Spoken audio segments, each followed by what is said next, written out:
Greg is usually a fan of water cooler talk, but it's draft season, and that's all anyone wants to talk about. The Athletic has loads of articles about this year's draft, but Greg doesn't have The Athletic, so now he's filling up his water bottle in the bathroom sink, which, to remind you, is the sink people use after they use the bathroom. Get The Athletic and get the info you need to speak draft fluently. Hey guys, time to get in on the action for the biggest moments in basketball with PrizePicks, America's #1 fantasy sports app. Just select 2 or more players, pick more or less on their projections, place your entry, and win up to 100 times your money. Right now, PrizePicks will match your first deposit of up to $100. Just download the PrizePicks app and use the code GET100. That's code GET100 on PrizePicks for a first deposit match of up to $100. PrizePicks, pick more, pick less. It's that easy.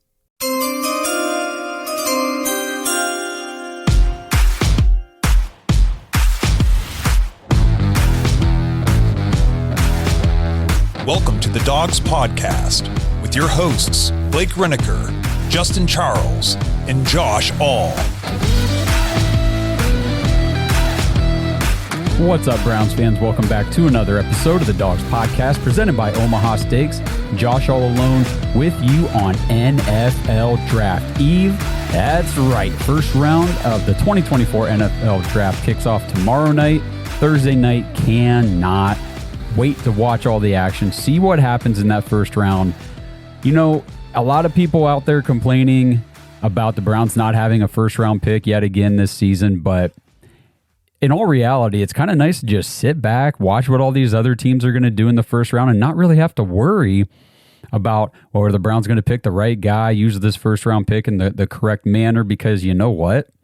We get guys like Martin Emerson in the third, DeJuan Jones in the fourth, Grant Delpit, JOK were second-round picks. Those are all guys that if you redraft their specific drafts, they go in the first round anyway. So the Browns have proven now under this regime, and you got to get used to that, guys. You got to get used to the mindset of this regime, not the past regimes. Forget all that crap from before. I know it's tough. Trust me, I've got the scars too.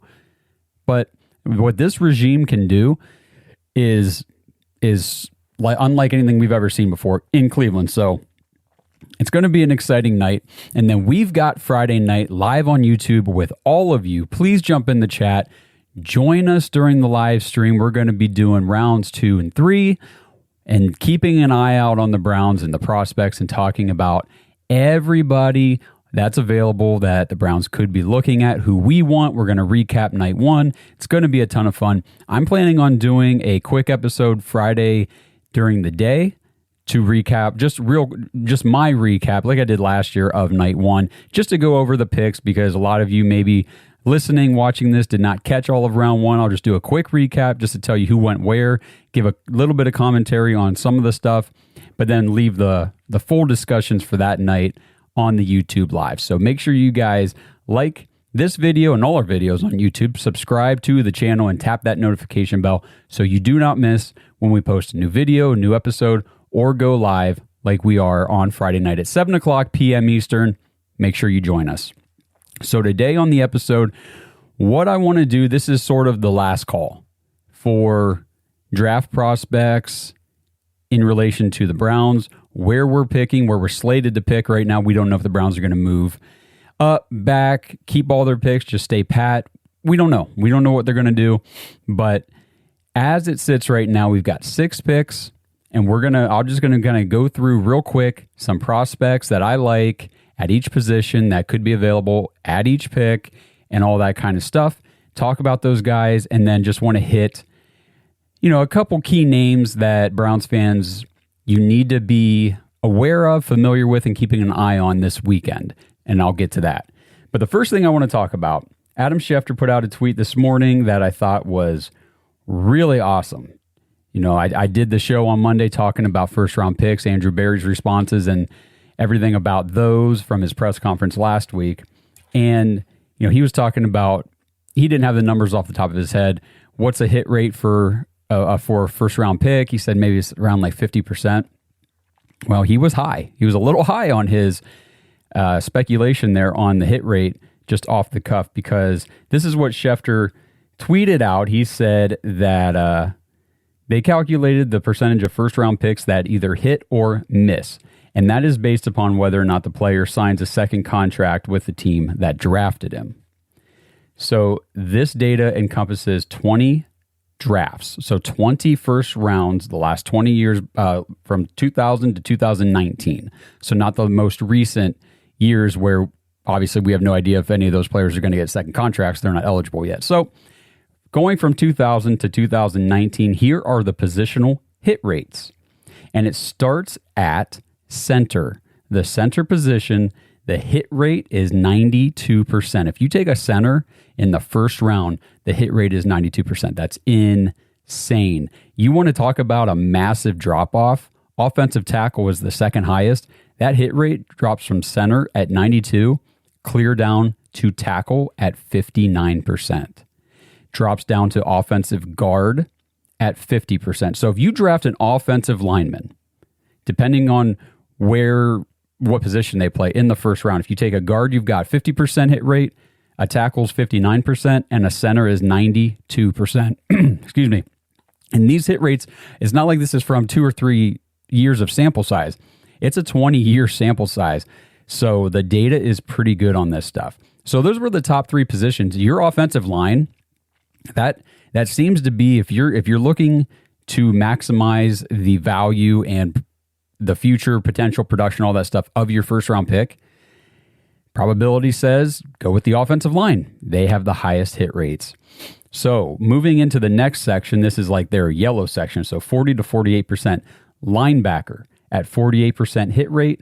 Quarterback is only a 46% hit rate. So if you're drafting a quarterback in the first round, you have less than 50% probability that they're going to hit, which means, like I said before, sign a second contract with your team. Edge rusher, 44%. Defensive tackle, 40%. All right. So now we're going to move into the positions that are less than 40% hit rate. Cornerback, 38%. Running back, 38%, which running back I totally understand because hardly any running backs get a second contract with their team. Safety, 34%. Tight end, 33%. And what position have I not said yet? The position that I see so many people on social media saying, if the Browns had a first round pick this year, they could go and get themselves an elite level. Say it with me. Wide receiver. That is correct. And the wide receiver is clear down at the very tippy tail bottom of this list. 27% hit rate from 2000 to 2019. So there is no guarantee that a team drafting a wide receiver in the first round is getting an elite player. They might not even be getting a great player or a good player or a player that's going to be with your team very long at all. So 27%, that is a super low number. And, you think about for every, I used this example online today. I was talking to somebody and I said, these hit rates, and just to give you guys real quick, Barry was talking like, I think it's around 50% overall, the hit rate for a first round pick. The average boils down to 43%. Your hit rate for a first round pick is 43%, less than 50% probability that player signs a second contract with your team. That's low. And that's why I said I've got no problem moving first round picks for proven players. I've got no problem with that at all because there's 43% you're getting a guy who could develop into a proven player with a first round pick. Why not just go use 100% on another guy? I like those odds a little better. So, the example I used was I don't think the Philadelphia Eagles missed their first round pick when they traded it to the Titans for A.J. Brown. Then the Titans turned around and used that pick to draft Treylon Burks. There is a little bit of a difference between those two players. So that's the kind of stuff we're thinking about. And then, sticking with the Eagles, a year or two before that, they drafted Jalen Reagor in the first round. And I don't even know what team he's on right now. I think he was on the Patriots, Vikings. Like the dude might not even be in the league anymore. There is no guarantee on any of these positions, except for center. 92% is pretty damn close. The totals on that one's interesting. There's been 12 like pure centers drafted in the first round over those 20 years, 11 hits and only 1 miss. I should probably go in and figure out who the one miss is. That would be interesting. But anyway, I just thought those numbers were insightful. And you know that I love the stats. I love the analytics. I love looking at these probabilities and things like that. And this just further confirmed for me that first round picks are just a shot in the dark. I mean, it's a good educated guess that you're making with a 43% hit rate over that 20-year time span. So take that for what you will, but the Browns not having a first round pick in this draft bothers me in no way, shape, or form.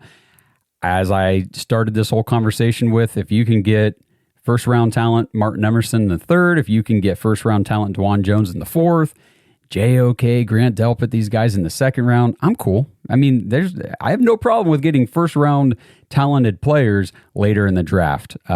So if anybody else has a problem with that, can you explain why? This episode is sponsored by Aura.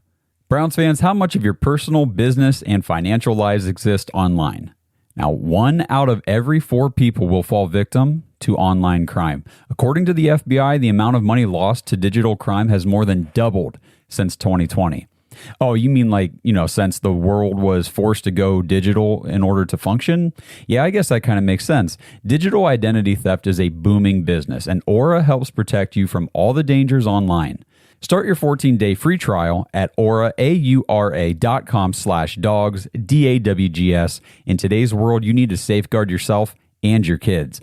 Aura provides protection against financial fraud and identity theft, along with a privacy assistant to scan the entire web, including the dark web, to find places where your email or phone number should not be. Connect to the web safely with Aura's VPN that encrypts your online activity and blocks phishing and scam sites, all with one click. And maybe the most convenient feature is Aura's password manager. Safely store and access all your passwords for all your apps in one spot.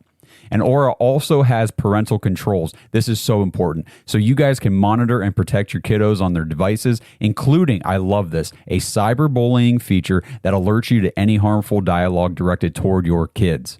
Track their screen time and browsing history to make sure they're not engaging in any harmful behaviors. The internet can be a fantastic space packed with information, but it's also filled with people who make money stealing your information. Stop them now. Test out all of Aura's features with a 14-day free trial at aura.com/dogs. The app is awesome, but I recommend you create your account in a web browser first and then download the app second. Run the data check, find out where your information is being sold. Chances are it is. Mine was being sold on 16 different sites, and Aura immediately goes to work removing you from all of them. What do you have to lose? Well, I mean, if someone steals your identity online, you actually have a lot to lose. So give Aura a try today. 14-day free trial at aura.com/dogs. Okay, so let's take a look at prospects again. You know, this episode is titled "The Final Mock of the offseason here before the draft" and all that kind of stuff. And I will do like a final. I'm not going to go through a simulator or anything like we've been doing. I'm just going to say if I'm mocking my ideal landing spots to the Browns, this is what it looks like. I'll do that here at the end. But let's just go position by position. And I'm using NFLMockDraftDatabase.com. They pull all the mock draft simulators and analysts rankings and all those kind of projections and things from across the internet into one place. I really like this resource. They tell you where the player is on average projected to go, at what spot in the draft, what their what their peak, their highest point is, and then what their lowest is. So I think this is pretty good. And like I said, we'll go just position by position. I'm just going to go down their tabs. So if we start with running back, if the Browns are looking for running back in the second round, which I don't project, that's not my prediction, but if they are, Jonathan Brooks is the highest projected running back out of Texas. He is projected at 48. His peak is 46. And he's got a lot of people projecting him to go to Dallas at 56, which is 2 picks after us. So if the Browns want, the top running back, I don't know who's the top running back on their board. There's Jonathan Brooks. Would I take Jonathan Brooks? Personally, no. The reason is he's coming off a torn ACL from last season. Now, all the reports, of course, are he's ahead of schedule, he's full strength, good to go, he'll be ready for training camp, all that stuff. But we've seen ACLs, while you can come back the following year and be effective, you really don't gain your full effectiveness for about a year out. So bringing in Jonathan Brooks to me would just be, why would I want two recovering running backs on my roster at the same time? But again, he's a great talent. There's no doubt that as long as the recovery goes well and he gets back to full strength, he's probably going to be a really good running back in the NFL for quite a few years. So, if the Browns walked up and said, hey, we're taking Jonathan Brooks at 54, I wouldn't hate it. I'm not sitting here saying I would hate it, just not what I'm projecting. Trey Benson is the other one from Florida State. And then they've got, this is where we would probably move into that 85 range on some of these next prospects. Jalen Wright, the running back out of Tennessee, is a guy that I'm very interested in. I think he's got a lot of potential in the NFL. I think he's going to be a really good running back. I know a lot of analysts are very high on Marshawn Lloyd. So he's running back out of USC. He would be maybe a pick 85 type of pick. Braylon Allen, running back out of Wisconsin, he would probably be around that range as well. So those are some of the names that I'm looking at there. If you move down a little bit later, I mean, some of these running backs, I like a lot of them. I'm not in love with any of them, if that makes sense. I mean, Audric Estime from Notre Dame, we've talked about. Will Shipley from Clemson. I'm not a big Bucky Irving fan from Oregon. Tyrone Tracy from Purdue interests me.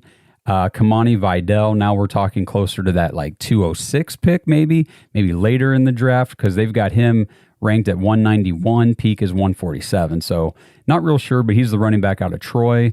Blake Watson, running back out of Memphis. And I've heard good things about Dylan Johnson, running back out of Washington. He would be a very late pick, most likely, if the Browns were to go that route.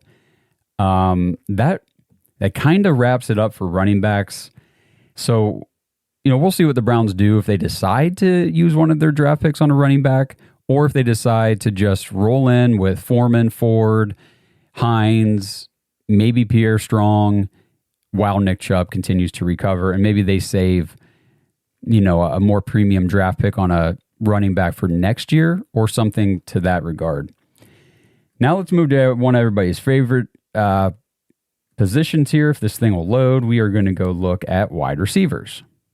All right, so looking around that second round pick that the Browns have, 54, the wide receivers available, or at least projected to be available, maybe in their range there. It kind of starts with Keon Coleman, and the wide receiver from Florida State. He's a wide receiver that I started the whole process pretty low on, was not a big Keon Coleman fan, and the more I looked into him, the more I listened to analysts and read about him, watched a little bit of film.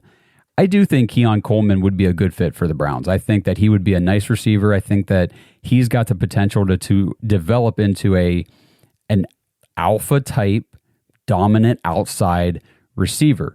He is not a very crisp, clean route runner or anything like that, but he is a go up and get it, throw me the ball, it's mine, contested catch kind of dog. And I've just heard a lot of good things about him. He's only 21 years old. Maybe I think he's only 20 years old. He's going to turn 21.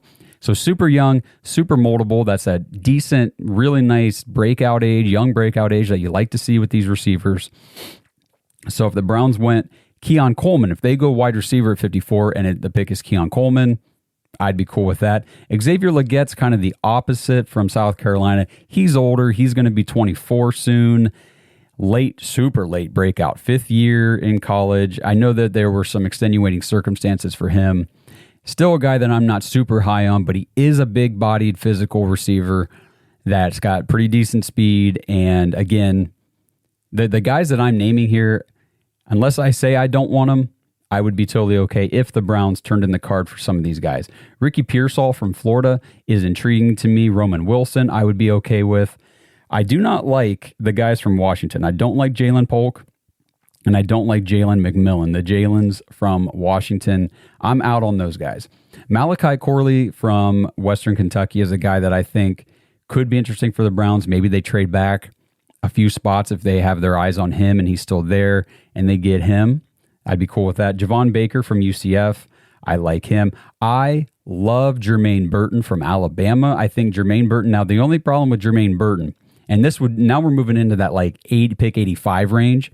The problem with Jermaine Burton is like maturity issues, off the field stuff. Just he has a little bit of attitude problem, I think. But that is the type of thing that if you rein that in, if you can harness that and put that energy in a more positive direction, Jermaine Burton has everything you want from an NFL wide receiver. Now, I'm not saying that you draft him at 85 and he turns into your future wide receiver one, but what I am saying is the dude can play all three wide receiver spots, X, Y, and Z, move him inside, move him outside. He's got speed, good route running, good hands, and he could be a reliable year after year after year wide receiver two for an NFL team, and that's valuable. That is super, super valuable and something that the Browns have been looking for quite a while. So Jermaine Burton, I think moving forward would be a nice player to have on the Browns. Like I said, if they can harness his extracurriculars, we will call them.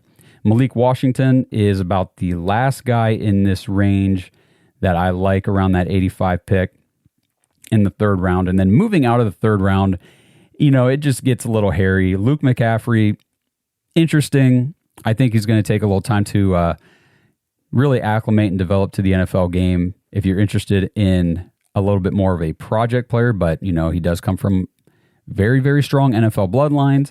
Ainias Smith from Texas A&M, I think, could be a nice later round player for the Browns if they were to wait on wide receiver. And then we talked about Jalen Coker. And that could be somewhere in those early 200s at the Browns at 206 pick. Maybe they grab a Jalen Coker. And from Holy Cross did an episode talking about him last week, I believe. And it's a smaller school, lesser competition, but he's got a lot of those traits. And again, we're not talking at this point in the draft, we're not talking about guys that, oh man, if they don't turn into our wide receiver one, it was a bust. No, we're just looking for contributors at this point. And then after that, the other name here that people should be familiar with, Tulu Griffin from Mississippi State, the guy the Browns met with. He is an excellent return man.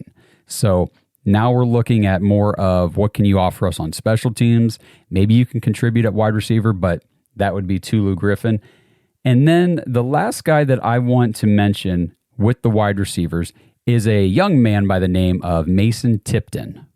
So this is a guy that I was not familiar with whatsoever. I was doing some reading online, and Mason Tipton, wide receiver from Yale, has met with the Cleveland Browns during this pre-draft process 5 times. 5 times, including a one-on-one Zoom call with wide receiver coach Chad O'Shea. The buzz around Mason Tipton is the Browns. He's one of their guys. They love this kid, and they're probably going to bring him in. Now, when I'm talking about Mason Tipton, I'm talking about a guy that's probably a 7th-round pick or potentially a priority UDFA signing Saturday afternoon as soon as the draft is over. So that is a name that Browns fans, we should all get familiar with and be looking for the Browns to bring in either late Saturday, at some point in time on Saturday. So a day 3 type of guy, whether it's a draft pick or a UDFA, like I said. But Mason Tipton, I'll just do a quick thing on him. He's actually from Akron. So this is a local Northeast Ohio guy. The Cleveland Browns are his home team. He loves the Browns. He wants to play for the Browns. He did an interview with OBR, and he was quoted as saying, "The Browns want to find a way for me to get in that jersey. It's a dream to be in Cleveland. It's my hometown." So when you have the prospect himself saying the Browns want to find a way for me to get in their jersey, that means there's a pretty darn good chance this kid's coming to Cleveland at least for the summer. And that's the thing. He comes, he competes, maybe he carves himself out a roster spot. It's not like we haven't seen UDFAs do that before in recent years. So I'm pretty high on him. NFL Draft Diamonds calls him one of the best small school sleepers in the entire draft. And he's 5'10", 180, ran a 4.32 40 at his pro day, which is what caught the eye of a lot of scouts. And he, started every single game in college since he set foot on campus. 36 career games, 2,097 yards, 19 total touchdowns. In 2023, he had 807 yards and 10 touchdowns. So, like I was talking with some of those other guys before, Jalen Coker, those names, not looking at a guy that I'm saying, this is our next wide receiver one. Just because we draft a wide receiver doesn't mean he has to be our wide receiver one or be an elite alpha dog. We're looking for guys who can get on the field and contribute, make plays, be a reliable target for Deshaun Watson, and move the ball, score touchdowns, make guys miss. And by all accounts, Mason Tipton, there's I believe one of his high school coaches commented with us on Facebook, I think it was, and was saying, hey, this kid is awesome. Great kid, dog. He'll fight. He's got heart. He's got everything that you want for a player on your team. So I'm very intrigued by Mason Tipton, and I just wanted to do a little more detailing on him to get you guys familiar, because I really feel strongly this guy's going to be a Cleveland Brown by the end of the weekend. This episode is presented by Omaha Steaks. Browns fans, I don't know where you're at. It may or may not feel like it, but it is spring, and the Omaha Steaks Spring Sale is here, and it is the perfect time to get fired up for all your springtime grilling. 50% off site-wide. These are the sales that I love to take advantage of because it's the perfect time to grab everything from Omaha Steaks at half the price. And when you use promo code DAWGS, DAWGS, when you check out, you get an additional $30 off your order. It's a deal that you just can't pass up. So head over to omahasteaks.com/dogs right now. Order the perfectly aged tender steaks, ocean fresh seafood, juicy burgers, incredible air-chilled chicken, and all their delicious desserts, ready-to-eat meals, all this stuff. They've got appetizers and stuff too, guys. Chicken wings and mott sticks and everything you could possibly want to stock up for a fantastic spring grilling season. 50% off site-wide, omahasteaks.com/dogs. Use promo code DAWGS, DAWGS, when you check out for $30 off your order. Minimum order may be required. Before we move on, Ohio, Bet365 is offering new users $150 in bonus bets this month. To receive your bonus bets, all you have to do is sign up for Bet365 using our link, make a first deposit of $10, and place a $5 wager on any game. Once that first $5 bet settles, you will receive $150 in bonus bets, even if you lose the bet. To be eligible for this sign-up bonus, you must sign up through our link down in the description. So if you haven't yet signed up for Bet365, click our link in the description and place that first bet. This offer is only available for new customers who are 21 and older and physically present in Ohio. Please gamble responsibly. If you or a loved one has a gambling problem, call 1-800-GAMBLER. Check the episode description for the full terms to see if you can qualify. Craig is usually a fan of water cooler talk, but it's draft season, and that's all anyone wants to talk about. The Athletic has loads of articles about this year's draft, but Greg doesn't have The Athletic, so now he's filling up his water bottle in the bathroom sink, which, to remind you, is the sink people use after they use the bathroom. Get The Athletic and get the info you need to speak draft fluently. Hey guys, time to get in on the action for the biggest moments in basketball with Prize Picks, America's #1 fantasy sports app. Just select 2 or more players, pick more or less on their projections, place your entry, and win up to 100 times your money. Right now, Prize Picks will match your first deposit of up to $100. Just download the Prize Picks app and use the code GET100. That's code GET100 on Prize Picks for a first deposit match of up to $100. Prize Picks. Pick more. Pick less. It's that easy. Okay, so tight end position will be kind of quick. Brock Bowers, tight end out of Georgia. I would love to get him at 54. He's going probably top 10, so we don't need to worry about that. But my tight end number 1 in this draft class after Brock Bowers is Ben Sinnott from Kansas State. I think Sinnott can do everything you want a tight end to do in the NFL. And if you get a guy who is, he's a good pass catcher, but he's also coming in ready to take on a blocking role at the tight end position, and he's really refined in that regard, that moves David Njoku out to the big slot. more often. And the more routes that David Njoku is running, the better this offense is. This offense will be so much stronger with Njoku not blocking. So get a guy who can block and then also peel out and catch a pass if you need him to. But Ben Sinnott, I love this guy. I think he is going to be a fantastic tight end in the NFL wherever he goes. And I would love to see it be in Cleveland. After Ben Sinnott, there's Jatavian Sanders. I think Jatavian's being projected to go about 24 spots before Ben Sinnott. So the experts have him going a lot sooner. But again, I got Sinnott ranked higher in my rankings than Sanders. Cade Stover from Ohio State would be maybe into that 156 area that we might be able to grab. Theo Johnson from Penn State, Jared Wiley from TCU, Jaheim Bell from Florida State. I like him. He's kind of a do-it-all player. He's a smaller guy for the tight end position, so he's not a traditional tight end exclusively. He'd probably play some H-back, some slot, some of this stuff, but he's definitely got talent. There's no doubt about it. Tip Ryman from Illinois. Again, this is moving a little bit further into the draft. Could come in and kind of solidify the depth of the tight end position. Eric All, I've talked about him on the show. He's being projected at pick 167, but his peak is clear up at 64. So this is a guy that the experts don't really know where he's going to go. It's a wide range of projections for Eric All because he has all the traits that you look for in a tight end to be an elite player at that position in the NFL. Big question marks with him, health. Lots of injuries in college, but again, man, if this guy comes out and stays healthy, could be a big-time player that somebody's going to get a little bit later in the draft. And then you've got guys like Tanner McLaughlin from Arizona, A.J. Barner from Michigan, and the only guy after that I'm really even interested in hearing his name whatsoever is McCallan Castles from Tennessee. But now we're talking 7th round, possible UDFA. So there's your tight end position. Now let's move over to the offensive tackles. Got to scroll a little bit because this is a heavy offensive tackle class. A lot of guys probably going to go in the first round, the first half of the second round then as well. But when you get to where the Browns are picking at 54, you're looking at guys like Kingsley Suamataia from BYU. I would love to get this guy. If he was on the board at 54, I'd be screaming, just draft Suamataia, please. That'd be great because then you'd have DeJuan Jones and Kingsley Suamataia as your tackles of the future. But I don't think he'll be there at 54.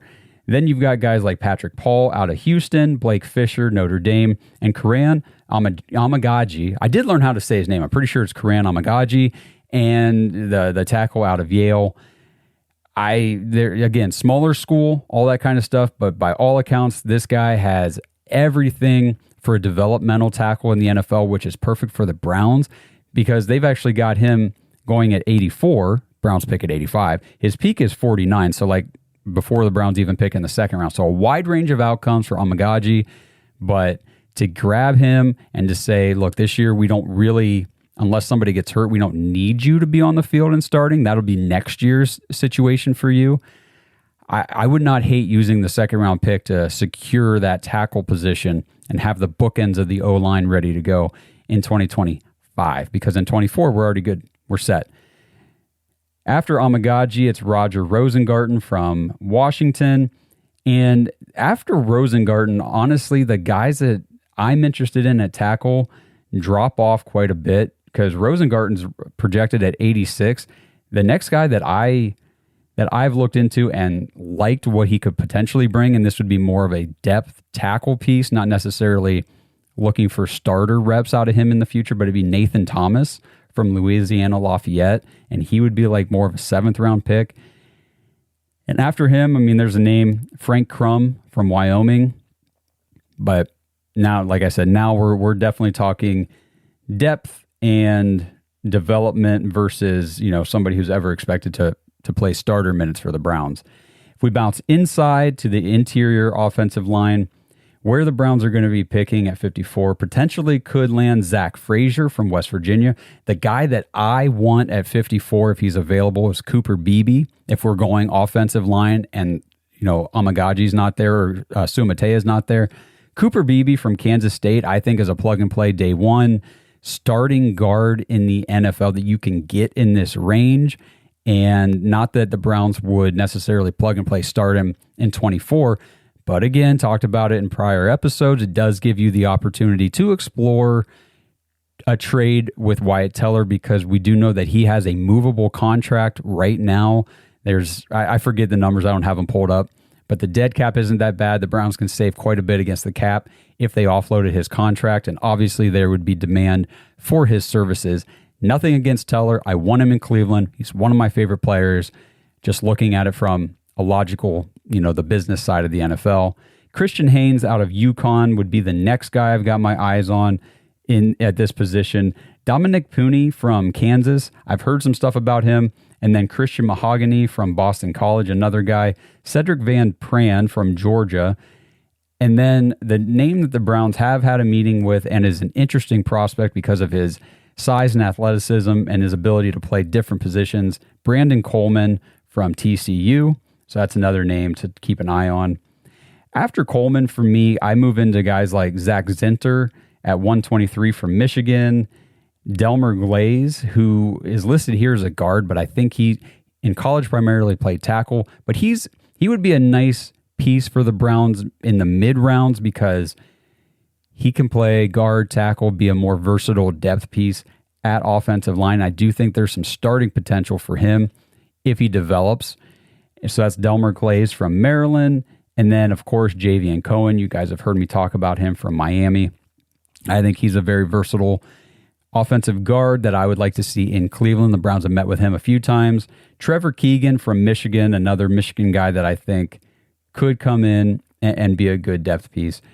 And then after that, my offensive guard, I don't know what you want to call it, my offensive guard research has really dropped off because there's not a whole ton of guys after those picks that I really like. So we'll move into the defensive line where the Browns are picking Braden Fiske from Florida State. Again, talked about him quite a few times already on the show. He's an older prospect, but I think could come in and be a dominant force on the defensive line early in his rookie season, which you don't often see that potential from this position in too many players, especially in this range, because your really, really good defensive linemen are going in the first round. But we've got Braden Fiske, and then we've got Michael Hall Jr. from Ohio State, and then T'Vondre Sweat, who Brian Bosard said, somebody's going to benefit from, him failing the stupid test, and he's supposed to be a first-round talent, probably going to drop late second, maybe into the third, defensive tackle out of Texas. And then you got two LSU guys, Mason Smith, Mekhi Wingo. I'm higher on Mason Smith. I like him as a prospect a little bit better. You got Leonard Taylor out of Miami, moving on down the list here, around the range of that 156 pick. And then you've got McKinley Jackson out of Texas A&M. I like him for the Browns. I like Gabe Hall out of Baylor. And then moving a little bit further down, Logan Lee out of Iowa, and we're talking 7th round now, and Jaden Crumedy from Mississippi State. And then trying to see if there's anybody. Miles Murphy out of North Carolina, maybe as a late-round flyer, UDFA type of guy. But that sort of wraps up the defensive line position. I'll move over to edge just real quick. I haven't done a ton of research at edge rusher because the Browns are pretty much set there for now because you've got Myles Garrett. You just signed Za'Darius for 2 years. You've got Alex Wright, who showed last year that he took a nice step from rookie year to second year, and I expect another step up from him this year. Isaiah McGuire is a guy that I'm still pretty high on at that position as well, that we drafted last year in the 4th round, I think, 4th or 5th. So looking this year, guys that could be available for the Browns in the 2nd round, somebody like Chris Braswell from Alabama would be nice. Marshawn Nealon from Western Michigan is a big, long, freak athletic type of player. Adisa Isaac from Penn State, I would also like him. Jonah Ellis, now we're moving more into like round 3. Jonah Ellis out of Utah, Brandon Dorless out of Oregon. And after that, maybe like a Gabriel Murphy out of UCLA. Cedric Johnson out of Mississippi. This is like that 156 range. And then moving later into the draft, maybe like Miles Cole out of Texas Tech. Eric Watts out of UConn. I've talked about him a little bit on the show before. But now, again, I'm just scrolling into 7th round UDFA prospects. So, if the Browns don't see an edge rusher on the board that they like early, I'm not sure they invest a draft pick this year at edge. I think they're more likely to go interior D-line, but we'll see what happens. Now we'll bounce over to linebacker. Going to kind of cruise through this one because I don't see the Browns. I've talked about it before. My hot take is I don't think the Browns draft a linebacker at all. I think they probably wait and grab a couple UDFAs. I think they feel they can fill that position, the depth there, pretty easily going that route. Because if you go early, you're going to be talking. I'm not big on Peyton Wilson for the Browns. Too old, too injured. Out of NC State, I do like Junior Colson out of Michigan. Jeremiah Trotter Jr. obviously out of Clemson. Cedric Gray out of North Carolina. Trevin Wallace out of Kentucky. Tommy Eichenberg out of Ohio State, and Edufwan Olufashio out of Washington. And then there's another name that I've recently come on to, and that's Jalen Ford out of Texas. Now I just quickly moved from 54 all the way to 156 in the range with these guys. That's because I don't think any of these guys end up going to Cleveland with any of those first picks. Now, if the Browns do like a trade back to acquire an extra pick or two in that range, maybe. But again, probably not. But we'll see. We'll see what happens. If you move down a little bit later, though, J.D. Bertrand from Notre Dame is projected, anywhere from 140 to 203. Nathaniel Watson from Mississippi State, kind of the same range. Steel Chambers, the other linebacker from Ohio State, maybe you can get him in the 7th round. And then a couple other linebackers that I like. I'm big on Omar Speights from LSU, and I think he could be definitely be a 7th round pick, UDFA type of player. And I think, is a name that Browns fans would come to say, wow, how'd we get this guy? But that's just another one of those names to keep an eye on. And then Luke Reamer, that was Kenny Mack's guy, linebacker from Nebraska. Again, his range anywhere from 166 to 450. So we'll see what happens at linebacker. But those are the names that I'm interested in at any rate. Now, if we move over to cornerbacks and safeties, it's going to be a very brief conversation. I don't have a whole lot of information on these positions, safety especially, because the Browns already have 5 safeties on the active roster that are going to be on the 53-man today. Like, there's no room for a developmental safety in a room that's got Juan Thornhill, Grant Delpit, Ronnie Hickman, D'Anthony Bell, and Rodney McLeod. And all 5 of those guys are under contract in 2024, combined less than $10 million to the cap. I don't know how Andrew Berry does these things with his contracts and the cap and all that stuff, but that's freaking awesome. You have an entire position group that doesn't even count $10 million collectively toward the cap. That's GMing right there. That's GMing with an attitude. So cornerback, where the Browns are picking, Mike Sanderstill from Michigan, Kamari Lassiter from Georgia, TJ Tampa from Iowa State, and then a guy like Max Melton from Rutgers could be in play for the Browns there. Again, haven't deep dived a lot of cornerbacks because the Browns have 3 really good cornerbacks with Cam Mitchell sitting there at the 4 spot. We've already signed 2 free agent cornerbacks to the roster. If they take a guy, it's either going to be like an early dude that slips and falls that they're high on, that they think we have to take him here in the 2nd round, and they do that. Or it's probably going to be maybe more like a mid to late round type of developmental guy, sort of like you saw with Cam Mitchell. So then you've got guys scrolling down, Renardo Green out of Florida State, Nehemiah Pritchett's interesting out of Auburn, D. Camarion Richardson, cornerback out of Mississippi State, a guy the Browns have met with. He's sort of been looked at like Martin Emerson 2.0 with what his physical traits are.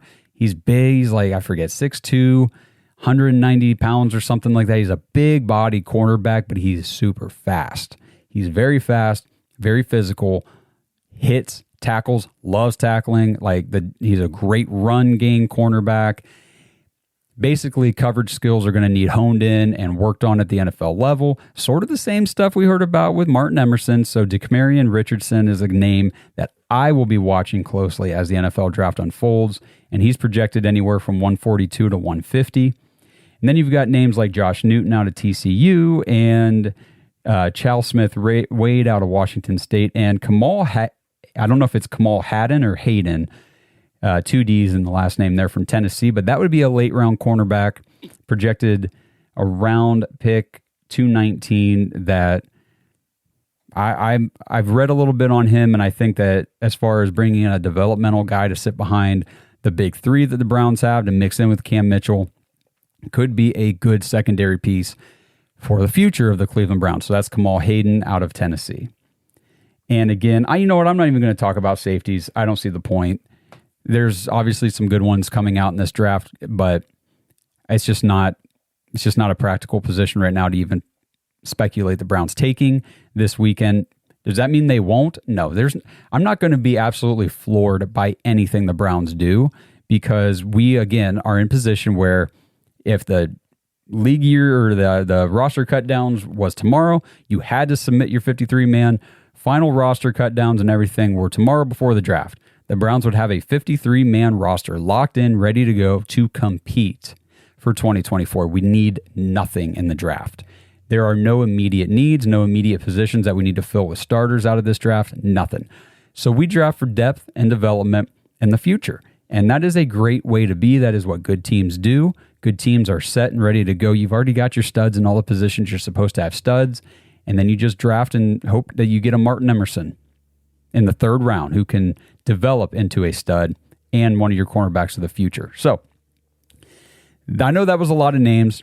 I threw a lot of information at you guys, but I wanted to make sure I did one last talk with everybody, one last episode before the draft, get these names out there to just give you guys who I'm looking at, who me and Kenny have done the most prospect research of the team. And these are the guys that we really like for the Browns at each position, at each round.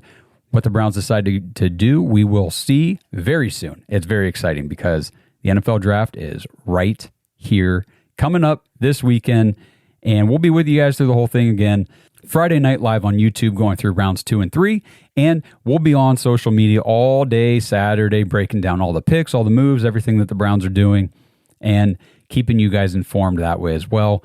I'm planning on doing a quick draft recap on Sunday just to break down who the Browns picked, who the new players are that Andrew Berry came away with from the weekend, give a little information on each guy, but we'll really deep dive each new rookie that the Browns select and do that whole discussion next week on the live show. It'll either be on Tuesday or Wednesday.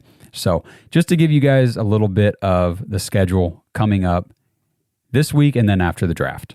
So here we go, the final mock draft. Real quick, just the final projections from the Dogs podcast heading into the weekend. And again, if we're not saying that we're going to be upset if this doesn't happen, this is just the final mock, because all the players that I listed from each position at each draft pick for the Browns, we would be thrilled with any of those guys. And to be honest, there's going to be guys at the Browns draft that we haven't done any deep dive into, that weren't even on our list. And that's what happens every year. But to kind of break it down in the final mock here, I've got Keon Coleman at 54, wide receiver out of Florida State. The Browns do go ahead and pull the trigger on their big, versatile outside receiver. At 85, Karen Amagaji, offensive tackle out of Yale. He falls to them at 85, and they take him there. At 156, they scoop up DeCamarion Richardson, the cornerback out of Mississippi State.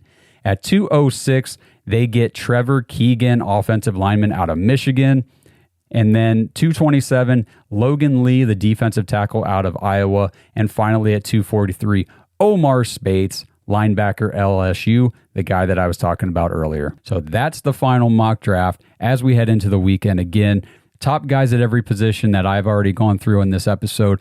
Be on the lookout for these names and comment, what do you guys want to see the Browns come away with this weekend? I know we've talked a lot in the last couple of weeks about this type of stuff, but this is what's going on right now. It is NFL draft season, and the Browns are looking to really bolster their depth and the young players that they can develop over the next year or two, like Alex Wright is the best example I can come up with right here, right now, because last year the Browns were, Andrew Berry's been building this roster to this point where they can draft for depth and development and not have to worry about anybody coming in to be a starter or a key contributor. And last year's draft was the first time that we really saw that play out. But the year before that, we were still drafting guys that's like, well, I hope some of these guys can come in and play. But Alex Wright was a name from that draft 2 years ago with Martin Emerson and those guys that It was kind of like the Isaiah McGuire from last year, Siaki Ika from last year. You didn't see him.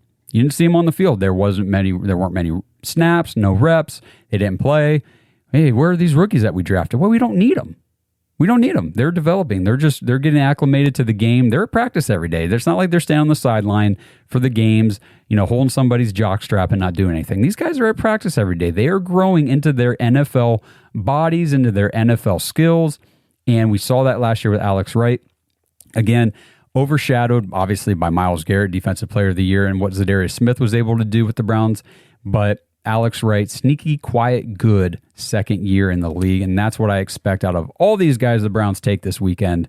Probably not a whole lot of action for many of them in 2024, but names that you'll probably see pop off the screen in 2025 and 2026. So that's it, guys. That wraps it up.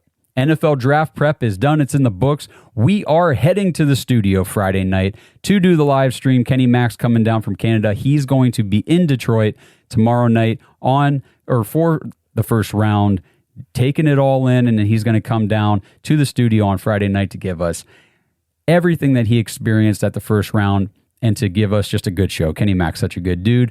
Derek Frisbee, DF Sports, is coming up from Columbus to the studio, and Devontae Travis is coming down to the studio as well. We're going to have a full house, a full team of guys bringing you draft coverage Friday night at 7 o'clock p.m. Eastern, so don't miss it. Tap the notification bell on YouTube, subscribe to the channel, and like this video and all of our videos. We appreciate everybody tuning in.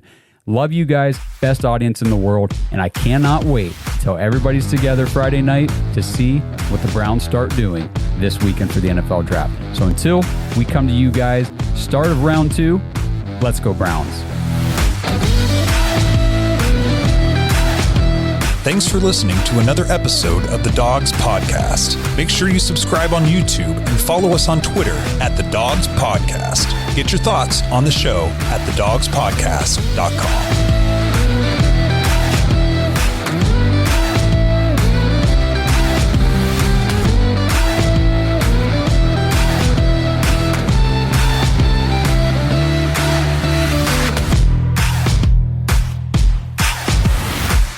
This episode is brought to you by Danger Coffee. Browns fans, we talk about how Danger Coffee is made free from mold toxins that are in 45% of the world's coffee, but that's not all that Danger Coffee has to offer. Mineral and nutrient deficiencies are a big deal. They make you feel sick, tired, stressed, and they can give you brain fog. These deficiencies negatively affect your immune system, your digestion, sleep, metabolism. Have you ever wondered why you get an initial burst from your coffee, but then you get that little crash not long after? Danger Coffee's patent-pending process remineralizes your body with more than 50 trace minerals and electrolytes, leaving you more energized, engaged, powerful. These micronutrients enter the cells to boost performance. They bind to toxins to provide detoxification support. I know that sounds like a lot, but the bottom line, guys, is minerals matter, and most of us really don't get enough of them on a daily basis. Danger Coffee delivers micronutrients, plus it gives you access to the minerals you already have. Head to dangercoffee.com, use our code DAWGS, DAWGS, for 10% off your order. And that code can be used over and over. So you get 10% off every order you make using code DAWGS. It's time to start every day off with a cup of coffee that gets you going and actually keeps you going. Dangercoffee.com, code DAWGS. Philip has just lost the respect of the youth league football team he coaches. He was asked what New England should do in the draft, and his answer was objectively terrible. The Athletic just wrote a great article about this, but Philip doesn't have The Athletic or the respect of a boisterous group of 11-year-olds who once looked up to him. Learn from Philip's error, get The Athletic, and get the info you need to speak draft fluently.